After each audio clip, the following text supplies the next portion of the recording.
Hi, and welcome to the Dr. Coffee Podcast, your weekly blend of motivation, encouragement, education, and insight into all things medicine for junior doctors and medical students in South Africa.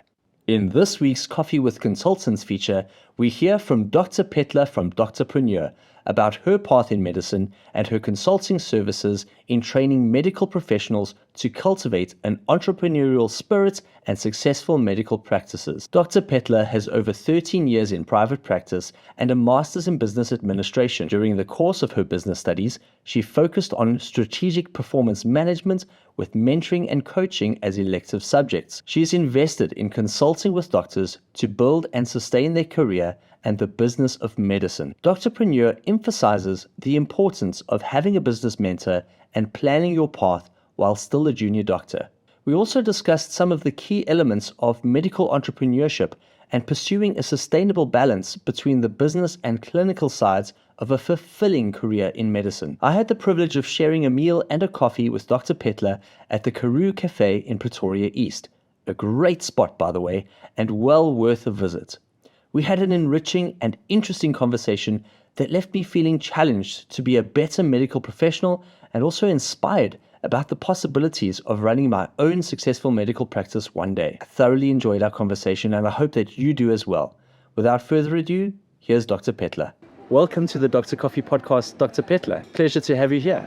Thank you so much for inviting me. I'm glad to be here. Wonderful. So, give us a little bit of an introduction into who you are as a person. Maybe let's start off with where you went to medical school. Well, I did my medical training at University of Pretoria. Okay. Completed 2005. Fantastic. And how was it as a medical student at UP? Did you enjoy your 6 years there? I must say I enjoyed my 6 years. I don't have any post-traumatic stress disorders about it. So it was relatively okay. Awesome. And then following med school, you did internship. Where did you do internship? I then did my internship at Galafon Hospital in Pretoria West. Is it Pretoria West? Was that your first choice for internship? That was my first choice because it wasn't too far from home. Okay. After that, I did my community service at Komhlanga Hospital, that is in Mpumalanga. And how was ComServe compared to internship? Pretty much similar because it's a matter of you just being in the right space, understanding why you are there. So it's not about whether you're going to enjoy it more. You're not there for fun.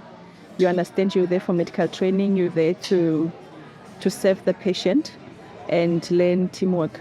So you do what you need to do. Yes. And looking back now on your internship years, is there anything that you wish you had known at the time about how to approach internship or how to approach being a doctor? Something that you feel, gosh, if only I had this information, it would have changed those years. I must be honest. I wouldn't change anything, talking for myself, honestly, because I grew up from a family of entrepreneurship.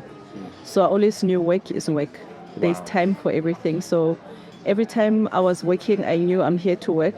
Yes. Then I can't mix that with something else because that's where the dissociation happens. That's where the frustrations happen because you are at place A, but you wish you were at place B. Yes. So, but if you're at place A and all of you is at place A, it's so good, easier. So powerful. So basically, internship. If you could give some advice to an intern now, it's just when you're at work, be present at work. Yeah. Don't be distracted by maybe social media and things like that. Yeah, and this is actually a great platform, and I'm very happy that you invited me to come here because some of the gaps that I see since social media is such a big thing now is somebody's at work. Yes. There to serve the patient and getting paid to serve the patient. But you are so conflicted in terms of you being at work. Then you have, where do you get the time to take pictures? Yes. When you're supposed to be serving your client, the patient. And so there's nothing wrong with social media. It's just a matter of always knowing what time is it? What am I supposed to be doing now? This principle applies in any sector, by the way. It's a business principle. You get results, you get favor with the universe when you do what you need to do, where you're supposed to do it. Yes. Yeah. Is that something that bothers you if you see an intern posting on their Instagram, hey, I just did my first teaser? You're like, well, finish your theatre notes. I wouldn't really say I'm bothered because, under G, I wouldn't want to sound like I know everything because each person has their own journey. Yes. And it's not about you being punished for your sins, so to say. We are usually punished by our sins and rewarded by our efforts. Yes. So everybody has a journey to go through. So no one can really tell you, don't do this, because it just sounds like somebody thinks they know everything. Sometimes you allow people to also go through their own journeys. So have some grace. And just have some grace, allow people to go through their own journeys, and you get to know along the way, you know if you need to change something. And don't feel bad about serving. It's a good thing to be in service, because rewards come from service. Wonderful. Yeah. So you're not saying like don't have social media, but you're saying don't let it be pulling you away from something that's more deserving of your attention. Yes. And I mean, another thing that, since we're talking to medical interns now, medicine is one of those careers that people adore you as a doctor. So people do hold you in high regard, and it mustn't be about you proving that, oh, I'm also human, I'm just like everybody else, I'm gonna just do what I want to do. You already worked hard to get to that degree. On average, you always wanted to be a doctor. You had to earn to be a doctor. You survived medical school. So now why just ruin the whole thing and just want to say, I'm gonna do what everybody else is doing? It's not to say as a doctor you are holy. No, you're not. But just have some level of, that commitment to the path, because people have so much hope in doctors, because they deal with the most sensitive part of life, which is life itself. Wow. So it's not to say don't do what everybody else is doing and post and do all of that. But I mean, when you're at work, just be present, because it's difficult to move out of work, go to Instagram, come back and still be in sync, because you're going to see some updates that make you feel like, oh, now you're ready to party. Wow. Now you're ready to dress up. It's just going to disturb the flow. But if you understand that work time is work time, I'm being paid to pay my dues here, to serve the client, there's nothing wrong. It's a good thing to serve, because when you serve well, you get rewarded well. It's not applaudable that you are rewarded, but you're not present. And remember, you're not cheating anyone for that matter. God is the one who rewards our efforts, to a point that if you even feel like you are doing more and you're not being recognized, don't be discouraged. The universe has a way of catching up with your blessings. You will get your reward. Yeah, that's such so just good be wisdom. Present. Yeah, just Thank be you for that. That's worth the price of admission alone. That's fantastic. Thank you. So you're now currently in private practice, as well as offering consulting services to medical professionals. Tell me a little bit about that. So my consultant services they're about me being able to contribute to the health sector, because as we all know that we do get medical training, but we know nothing about business. And all of life, in all sectors of service, money is involved. So now we get to master the health sector or the health practice part of it, but we're struggling with finances, and people are offering us opportunities, people are offering us services in the name that, oh, this is especially for you as a doctor. At that time, you have no clue. And it's difficult for you to make certain decisions. And you trust what you get, because you really have nothing to compare it with. So until the time comes, like with other countries where financial training is included with medical training, there's still a huge gap for us as medical professionals, because we lack in that regard. And unfortunately also because we are professionals, most type A's are driven, we're high performers, we always want to do things for ourselves, and unfortunately you cannot master what you don't know. So the consulting services is your support structure, so that you don't have to go in and make huge mistakes before you realize that, oh, I was supposed to have done this, I could have done that, or there's something better. So I give you the cushion and the leverage for you to make better decisions. I've been in this for over 14 years now. Wow. So I do have a bit of experience. I'm not a master, but there are things that, especially as an intern now, as a ComServe now, you can leverage your future. By hiring somebody like myself to work with you, to help you find what you really want to do. And whatever that you want to do, we help you to structure it, to optimize it. Is that the ideal time to get in touch with you, during our junior doctor years? So even before we've got a reg post, we're already kind of planning a trajectory. That is definitely the best time, because by the time you are in your internship and ComServe, that's the time when you have to start making decisions. Am I going to specialize? Am I going to GP practice? Am I staying in public? Am I going into corporate? So that's when you make your decisions. And as you know that, it's difficult to change old behaviors, so to say. So by the time somebody is way older or established in their ways, Yes. it's really difficult for them to want to adjust and take lessons from somebody else. It's only the few doctors that are willing to engage and say, yes, I'm a doctor, but I don't have training in business. Let me team up with a business coach who also happens to know medicine to help me navigate around this field so that I can, experience the best of this world. Because that's why even now, most already in medical school struggling with burnout as we speak now because of the demands of the training.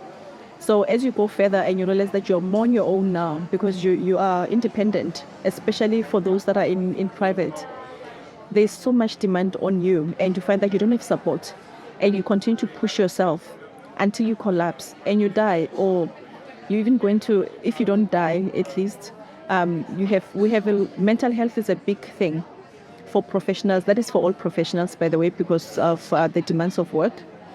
But you don't have to get to a point where you burn out or where you end up hating what you do and you start thinking, what else can I do? You need to maintain your love for medicine. Yes. By getting support, Yes. getting a team around you to make sure that you still get to do what you love, but the things that you don't know how to do, there's a team that is helping you to leverage on that. I love what you say there. Just to clarify, that having a support team and calling in skills that we might lack as doctors enables us to enjoy what we are good at and maintain that love for the clinical side of medicine, because we're not constantly being distracted by weaknesses that we have. Yep.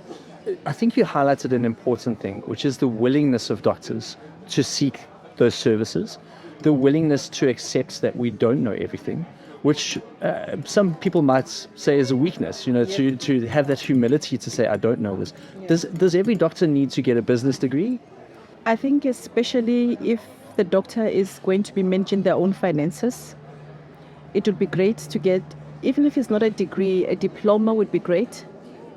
So that even when you're engaging with a business coach, you also have some idea that you can apply yourself and say, okay, this makes sense. But it's not to say that you have to master the business, because you already master medicine. A difficult degree. Yeah. Yes. So it's just to know that it's okay that you master medicine, and then there's somebody else who must come with another skill to support your own skill, so that you can keep the love.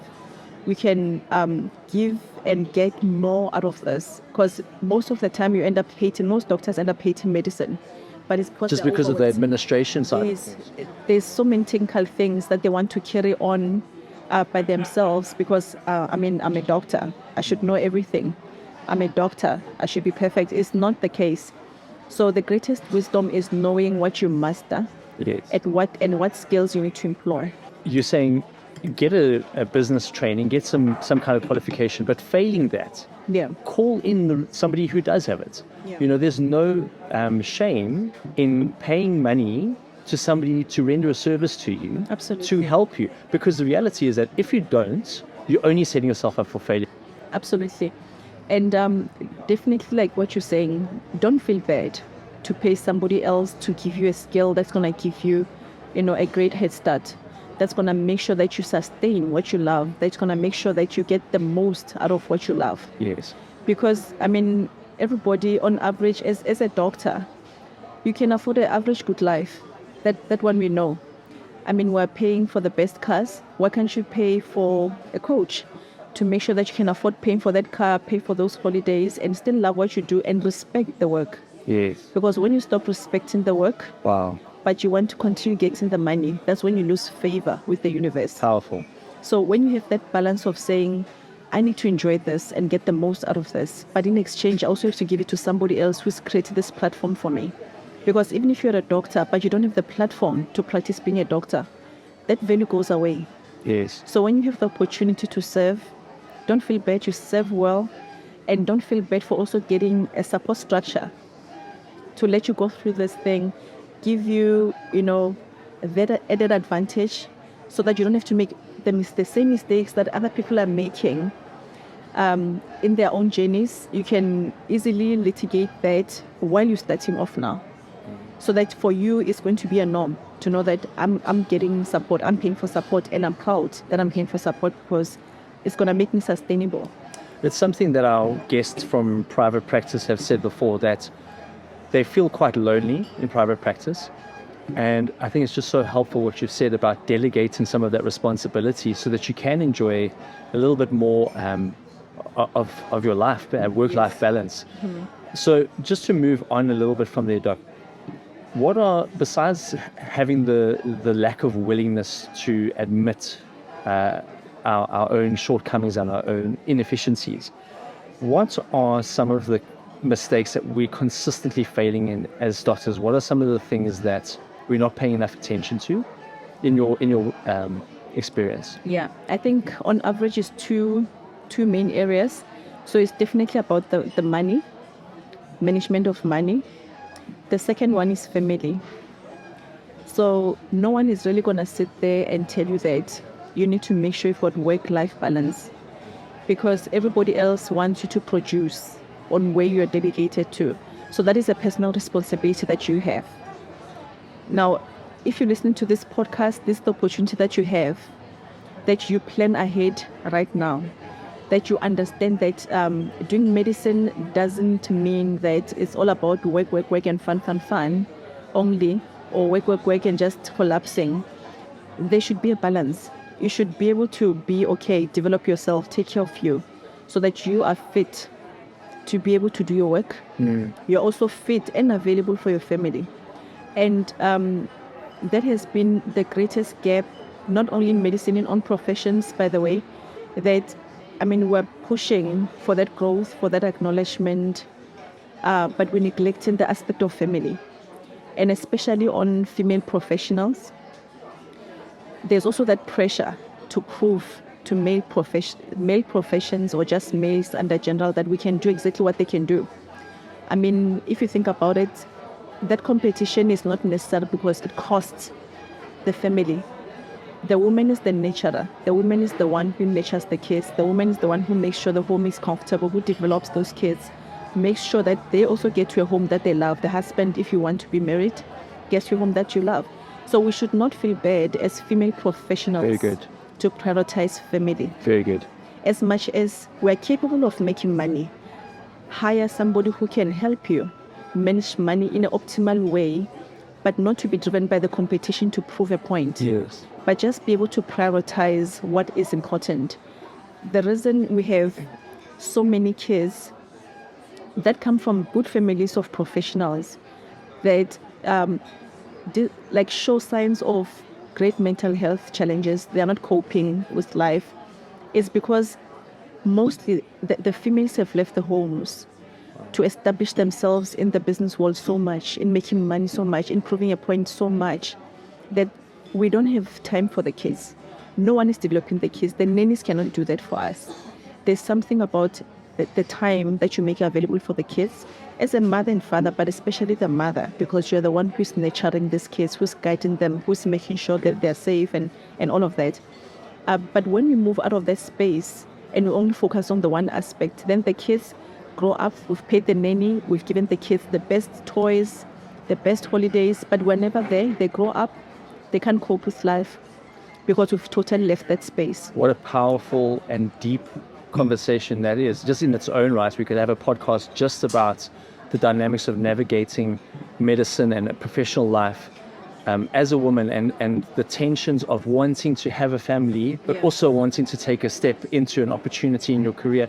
And my heart really, we were saying this before we recorded, my heart really goes out to the young women in medicine who have to then make a choice. They finish internship in Conserve, they're now 27, and they have to decide, am I going to pursue further studies and take up a reg post, or am I going to get married and have kids?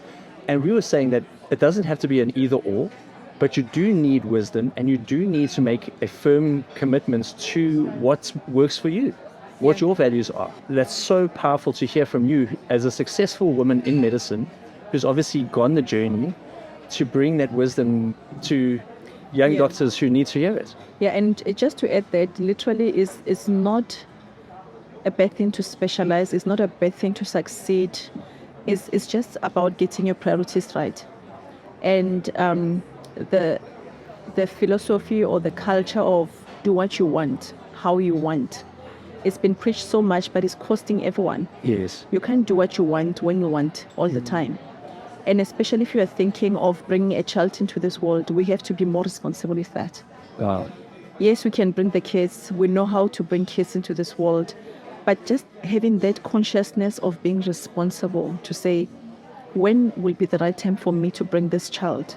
Of course, sometimes there are some, complications. But if you have the opportunity to make that decision, think about it, because it's a huge thing to bring a child into this world just for you not to have time for that child, Wow. for that child, not to be emotionally available, not to be physically available, and you still want to act like you don't have any responsibilities. You want to act like you're a young woman or man without any responsibility. So we need to start saying, look, this is not up to me. I didn't create this world. Yes. The family unit, which we know even in psychology we're taught that the family unit is the building structure for any human being. So we have to be encouraging ourselves and our patients to try to build, functional family units as much as possible.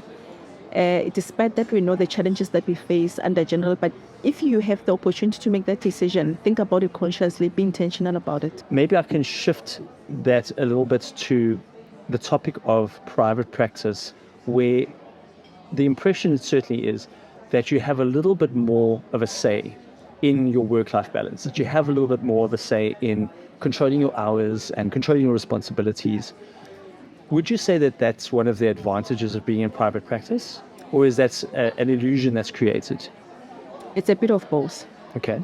Because when you go into private practice, yes, at some point you will have control over your time and your money, assuming that you do get a good team to make sure that the work that you're putting in, you actually get value out of it.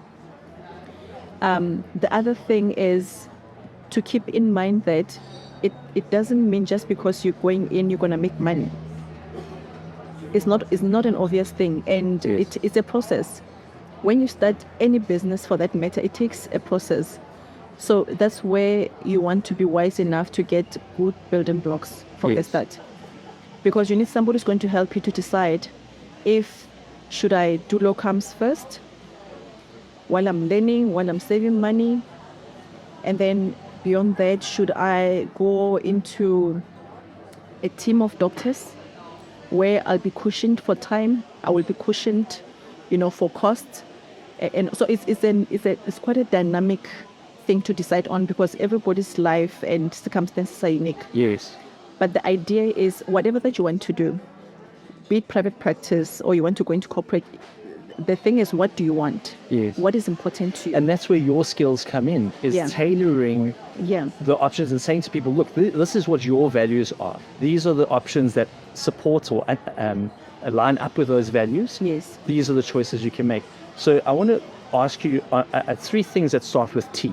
The first one is you touched on team, the importance of team, and I'm going to ask you about who we should have on our team, what kind of people we need, what skills. Then you spoke about timing, when to take the opportunity, when to launch, like to spend some time as locum or start your own practice. And the third T is trial. What I mean by trial is, how long should we keep trying to make a business work before we say, okay, no, it's had long enough. So you said initially it might take some time to get patients, to get clients, and to build a practice up before the wheels are really turning and it's paying for itself. And how long should we give that period? So let's start with team. If we are opening a practice, what's like the bare minimum employees we need or people we need on our team, practically? Yeah. So with that, we should start by saying you need to have projected how much cushion you would need to sustain you for at least 3 years, to be honest. Wow, as long as that. At least 3 years, because that's how long it can take just for you to settle in. You might be blessed to make a good call or find an opportunity that you just happen to jump on, that your success you get to it quicker. But even with that, sometimes you might have to put something down. So it depends on the model that you'll be going for. So we're talking about, at least if you're starting off, meaning you have projected how much money I would at least need. So you need to at least be having a lady at reception, just to keep it easy. Get someone to do your claims. So lady at reception must be someone with some experience in the field, because you don't have time to be teaching them the basics of how to open a file, how to interact with it. So Is there a degree or diploma they do in how to manage? Yeah, I think there is some sort of diploma that they can do. Some people don't have any formal training, but they have experience. So that's one of the things that you need to decide on, that, okay, should I go for this one or for that one, and why? So you need someone at reception who's going to welcome your clients, make sure clients are comfortable, who's able to convince a client that you are the preferred doctor. Keep the environment clean and tidy. Make sure that their loyalty is with you by making sure the client is staying. They protect your interests, because they have to form a relationship with your patients, because you don't see the patients until they get to you. Wow. Because especially when you're starting off, you tend to take like forever with the client, because you're convincing them that you're the best doctor. So just to get a bit of that balance, to make sure that the patient is getting value, but also you're not delaying others, that they end up saying, oh, this is taking too long. Wow. So just that balance. So you need someone at reception who's going to welcome your clients, be able to do the basics in terms of admin work. They can also do some cleaning, because initially at the beginning you're not busy. So they can do some cleaning. You don't need a cleaner at the time. You also need someone to do your claims with a bit of experience. And then now the question comes in, do you get someone who wants a percentage from your claims, or do you get someone who wants who charges a certain fee for their value to you? So now we have the lady at reception who can do reception work and cleaning. We have someone who's going to do the claims for you. If you're really slow, of course you can do claims for yourself, just to cut down the cost. Yes. If it's pretty slow. Is that something that's relatively easy to do? Billing and... Yeah, you can. I mean, if you pass the medical degree, it should be okay. It should be okay, but obviously you need to just be shown how to do it. So the companies that sell the programs, the software programs, will be able to give you some training. It's also good because you have a bit of background. Yes. So that even when you get busy, you know what to oversee when somebody else is doing it for you. Of course, because you don't want to just delegate something and then you have no control, no seat. Yeah. Absolutely. So another thing to consider, another service provider, obviously you need your accountant. Yes. Because they have to do your books. If possible, get an accountant who specializes in helping healthcare professionals, because the dynamics are slightly different. And they need to be helping you decide solo practice or in Inc. So those are some of the technicalities. Yes. So are you set up as a CC or a PTY limited, or? So for doctors, you'll either be a sole proprietor or an Inc. Okay. Most likely. And Inc. is when you've got partners, you're all working in the practice together. Yes, you can still be alone. Okay. But in an Inc. it's just a different structure. So that's something that the accountant can go into detail about. But just to have an overview, then what is the difference between a sole proprietor, and because it's going to affect you in terms of tax-wise. So you already touched on this, but I was reeling, and I think I've only just barely recovered from you saying 3 years of, am I understanding correctly, 3 years of running costs or having enough to survive those first 3 years, even if no patient comes through the door? Is that what you're saying? Yep. Because if you make it shorter than that, you don't really know if you have succeeded or not. Okay. And it also depends on the model that you're working on. Yes. If, for example, you're joining another group of doctors, the model will totally be different. Yes. You might find that they're already established, you're coming in as, and locum will be paid full time, and then you're going to pay off your shareholding bit by bit. So it really depends what model you're going to be using. Wow. Whether somebody's coming in as a locum or as an independent practitioner starting their own practice, you consult differently based on that. And if somebody makes that transition, you still stay with them and journey with them through that transition? Yeah, so for me, I can facilitate any stage, whether you're still an intern, ComServe, or you're already established. I can be there to help you decide if you're going private or not, specializing or not. Very good. Or so whatever phase, transition, questions that you have, I will always be that that resource that Yes. you have, Yes. where you can bounce off your ideas, where And I tell us can- if they're silly or not. Yes, and just help you reflect Yes. on what you want, how practical what you want is, and if what you want still resonates and protects your values. Very good. Where do you get the balance between what you really love, what you can do, and what Yes. is possible? Wonderful. So just that type of platform. So I think we've already touched on this, but what are some of the problems that doctors experience with making that transition from being an independent practitioner to now being an employer, where you're now responsible for other people's livelihoods, not just your own? What are some of the things that you wish doctors would just do better at as being an employer and a leader in an organization? The best thing, before you make that transition, just do a bit of research. Okay. Do a bit of consulting. I mean, people do a lot of Googling these days. Google if you need to Google. But the big thing is make some effort, do some research, and understand what it takes Yes. to go to where you want to go. You can ask people that are there already, that are doing what you want, they're achieving what you hope to achieve, because they'll probably be able to guide you to some extent. Sometimes you don't have such colleagues who can do that, but sometimes you can watch from a distance. Sometimes you can talk to your accountant. They might help. A lawyer, maybe from a legal perspective, is also important to get that input, so that you don't just go in and hope that I'm going to make it work. I'm a doctor. Yes, you're a doctor, but you don't have the business acumen. Yes. So you go in there, you're going to end up being advised by your receptionist. Yeah. So to review where we've gone so far in the conversation, we start off by saying, number one, that we as doctors are not very good at admitting our weaknesses. We aren't very good at admitting that we don't know things specifically about business. And your recommendation there was get educated, get some training. It doesn't necessarily need to be an MBA like you have, but some kind of qualification would be useful. And if you don't have that qualification, pay for somebody who does have it to bring that wisdom into your practice. Yes. The next thing we spoke about is just in terms of the practicalities of setting up a practice, to underline for yourself what are your values and what is it that's important to you before you make a decision to launch out into private or be locum.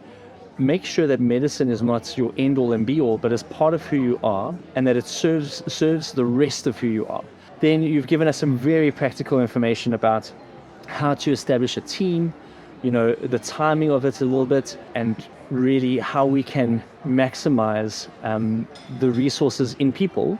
Yes. to serve our interests. Now, if I could push you a little bit, let me ask you now, in terms of reaching our patients who are in a very real sense our customers, do we create a brand and do we put ourselves out there as a brand, or do we still live in a world where people want to know their doctor as a person, as the individual, and we stay off social media and we just have our name on the wall? What is there a balance there? Does it have to be a choice? And what are the dynamics associated with that whole interplay? Yeah. So basically, that's what we're basically saying today, that look, as a doctor, once you go into business where you have to create your own income, you're a business person. And business on its own has its own rules and regulations and all of that, as much as you as a doctor have your own rules and regulations. So that's where the team comes in to know how to get a perfect, that sweet spot for you, that you're still positioned as a brand, but you're still within what is allowed. But you don't lose clients, because everybody is on social media. Yes. We're living in the fourth industrial revolution. So being on social media is nothing personal. It's part of business branding. Wow. So you're not going to get clients if you're not advertising. So that's where it comes in, though, that you need to make sure that you're conscious as a doctor, because there are implications for you when you advertise in a certain way. And another tip for doctors, if you are a doctor and you want to be on social media, you need to at least have 2 pages, one for your personal, lifestyle, and one for the business part of you, because the people that find you on your personal pages on your business, let's say business, when they find you on your business or they know you personally as a business person, they get such dissonance when they see your personal and private pictures. It causes a lot of confusion, and it also interferes with how they relate to you, because you break, the shell that they've built around you of holding you up there as their healer, That's as such their good advice. advisor. So you want to at least have 2 pages where there's a professional page that is purely about your work. Yes. It's about education. Yes. You make it clear that you're not going to give any medical advice on social media. Yes. This is just Is that important information. from a legal? That is important. Yes. It must just be information. Avoid giving advice on social media. Always encourage patients to consult. Yes. Because you cannot make a decision without a proper consultation. Get Yeah, a proper history. people do WhatsApp consults. Hey, what's this rash? Yeah, so yes, so, and also remember, because you're a professional, that's your way of making money. So you shouldn't feel bad that people must come and consult so that they can go through the process. You've studied for this. You should be paid for your input, and they know your input counts for everything. So stop giving advice randomly, because it also has legal implications of you not having got the whole history or being able to assess the patient to get to that diagnosis, because people hold on to your every word. Yes. So you don't want to give your word for free and carelessly. So you create your own page where this is work, and work alone is only information, not consulting. Consulting must happen properly through proper channels. That's so good, doctor. And if you're a lifestyle person, because obviously you're a doctor, you can most likely afford a good lifestyle, have a page just for that. Have a travel page, have a nightlife page, have a Yes. sports page. Yes, and most likely, if possible, don't use your title there, because you cause a lot of dissonance for people that find you there. They don't expect to because find they see you. the DR in front of your name. They and they're take like, what you say as more okay, words. yeah.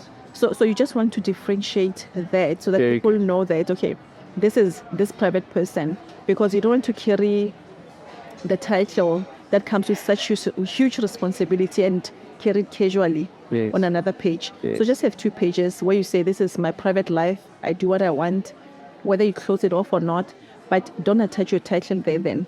If maybe you share a lot, because patients also don't feel so good when they see that you're sharing this good lifestyle with their money, because for them is that, that's where he or she's spending our money. Yes. So they expect you just and perception is reality. Everything. Yes. That's the thing. So now other patients ends up feeling like, no, they've given you enough business now. They'll stop. So you just want to differentiate that and have 2 independent pages and 2 lives. It makes all the difference. And that circles back to what you were saying right at the beginning of this podcast, where you were saying that it is a responsibility and it's an honor to be a doctor. It is a profession that is still highly esteemed and valued. People do look at you differently because you're a doctor, and they hold on to what you say. And it's important to hold that for what it is, and then to give yourself the out as well, to say, on this account, I'm free to post pictures of myself on the Vol with a drink in hand. As a non-doctor. Being a human being, because we work hard and we deserve our weekends if we have them. Absolutely. That's so good, Doc. One final thought. If I was to ask you, what are you passionate about changing in the world and leaving an imprint on? For me, it's about people embracing themselves according to how they were created and who they're created to be. So the whole identity thing, according to the God who created you. Because once you sort that out, just you knowing who you are, who you're meant to be, and above that, it allows you to find your purpose. And purpose is not actually something that we create or that you choose. Purpose is something that was defined from the start. So above that, we have passion. Passion is something like, I love medicine, I love drawing, I love talking. That's passion. And in that order, just getting to that sweet spot of understanding that you are created for a reason, and all your decisions should be based on the one who created you. You understanding what was the purpose for me to be here, and you aligning yourself with that. It just allows you to experience the best of this world, because you don't have to figure it out. Who am I? Where do I belong? Because otherwise, if you don't get the answer from your source, then you have to get it externally. And that's where it costs most of us. That's why most of us spend most of our lives just trying to find ourselves. They tell you, go to the left, you go to the right, you go, because you don't have a base that is solid, that is stable, that will, motivate, inspire, ground you to actually experience the best of this world. Because when you know who you are and you live in your purpose and you experience passion, you experience the heavenly part of this world on this very earth. I was so glad I asked that question, because not only does your professional training come through and your credentials as a business analyst and advisor, but your heart for people comes through. And I think that's what makes you so good at helping doctors to unlock their purpose and to make decisions based on that purpose and their identity, like you say. Yeah. If people want to get a hold of you and contact you and make use of your services, what's the best way for them to reach you? The best way is via email, admin@Doctorpreneur, the whole word doctorpreneur.co.za, or go directly on the website, www.doctorpreneur.co.za. Fantastic. They can also ask you. Thank you so much for being a guest on the Dr. Coffee podcast, Dr. Phetla. It's been an absolute pleasure and an honor. It's been eye-opening. It has been a really, really remarkable time spent in your presence. We look forward to maybe having you on again to speak more about medicine. Thank you so much for your time. Thank you so much for inviting me, and I'm so grateful that you have given me the opportunity to speak to the young doctors who still have all the potential, all the possibilities ahead of them. So for them to just have a good head start is going to make all the difference for them. I hope you enjoyed this week's episode as much as I did. Full links to websites and resources mentioned can be found in the show notes for this episode. If you know of a consultant or a senior registrar in a specialty that you would like to be featured on the Dr. Coffee podcast, please get in touch.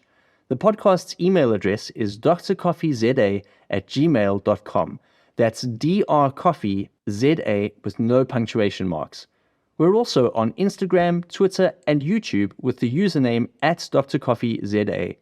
If you've got anything else on your mind, such as a request for additional topics, further information on how to engage with our guests, feedback on the show, or anything else, please get in touch. We'd love to hear from you. The Dr. Coffee podcast is brand new and freshly brewed each week with you in mind. Please consider sharing this episode with fellow junior doctors and medical students in your world who you think would benefit from the content and enjoy it. You can also help by posting a picture of your favorite warming beverage on Instagram and mentioning @DrCoffeeZA. We'll repost every mention to our story. Thank you so much for your support.